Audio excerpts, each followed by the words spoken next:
you're the first American woman to win both the 100 and 200 the World Championships. Just how exhilarating is it knowing that, and what was it like being able to accomplish something like that? It means the world. Really, it still hasn't really sunk in to the fact that I accomplished that feat, and then also not only being the first American woman to do it at a World Championships, but only the second woman ever, and so that holds great weight as well. But it's also just a very humbling situation for me to be in. I won't say I never saw myself doing the things that I'm doing, but I didn't know that it would happen the way that it did and so soon. Yeah, no, absolutely. And then as far as the event today, just what why is it so important for you to be back here? Obviously, you're from the area, around the area. Just why is it so important to come back and support the people here? Well, it's really important because of the fact that growing up, a lot of the times what I had is a village, and I'm what you call a village kid. Everybody had a little hand in getting me to where I am, and I just want to be a part of these kids' village. This will be the biggest year the clinic has seen, with I think 125 kids signed up. And from near and far, from Horry County, from Georgetown County, we even have kids signed up from Georgia, North Carolina. So to have these parents, these coaches, the teachers, just go out of their way to bring the kids out here to learn a thing or two from not only me, but so many other people as well. Coach Brecker, Coach Corson, my training partners, TT Terry and Tonia Marshall, even T Mars as well will be here today. Just for them to be able to be around folks who can pour so much into them, it just means the world. And any time I get a chance to be a part of something like that, I'm always going to go for it. Yeah, and I know the announcement's going to come soon, but there's a donation that is potentially happening. Mm-hmm. If you don't mind just talking about that a little bit, just so we can run that tonight as well. Yeah, so this will be my 4th year partnering with the city of Myrtle Beach doing this track and field clinic. And this year, obviously, with the success, sometimes,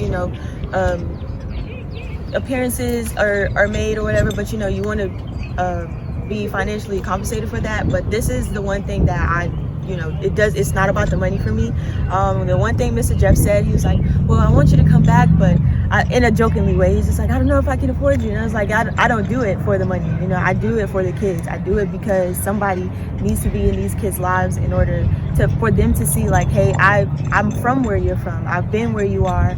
I've worked hard to where I can get to. And now looking at where I am, like, you can do it too.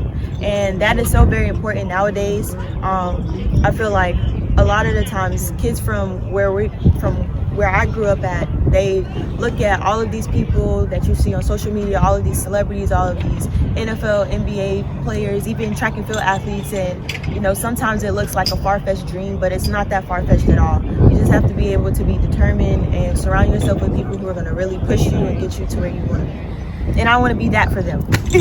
You touched on that this is kind of a see it, you can be it moment for the children. How about you? Who was your see it and be it person? Growing up, my see it and be it person was probably Allison Phillips and Sonia Richards-Ross off back. I watched them in the 2012 Olympics go out there and straight dominate their respective events, and then also they shared a relay together as well. And just seeing that, it's probably where the spark started to say, like, hey, maybe you could do this. Maybe you could do this at a bigger level. But then at that point, it was just about, once again, things falling into place, me aligning myself with people in order to get me to where I wanted to go. Carver's Bay, when you were winning your first competitions, did you think this would be your life after that?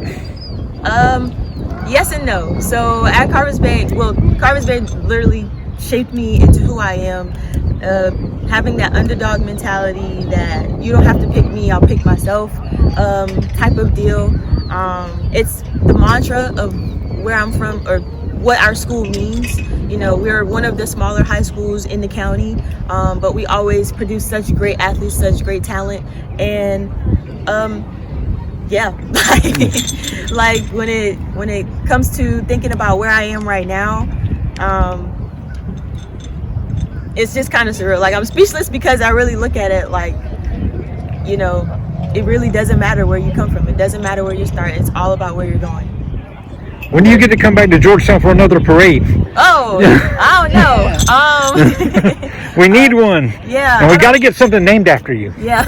Yeah. Coming back to Georgetown for a parade, I'm not sure. I thought it wasn't going to be until like maybe 2028, the next Okay. Olympics.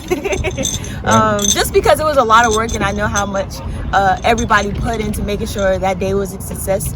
But yeah, this year, normally the city of Myrtle Beach, or Mr. Jeff, they always make sure that when I come to do the camp that I'm taken care of. And this year, normally it's a little bit earlier, but because of how late the season ran, it ended up being this weekend. But it's because I really wanted to do the camp, and so they went out of their way to make sure that I would be able to be a part of this another year. And I felt like it was only right for me to give back, not only just be here, but financially do the things that is going to set this clinic up, set the kids up for success. So this year I am donating to the clinic because I want all of you out here to know, I want all of you to see, like, even though sometimes resources may not be where it should be, that I'm doing everything that I can to make sure that you not only see, but also you have the things that you need in order to be able to do the things that you need to do. So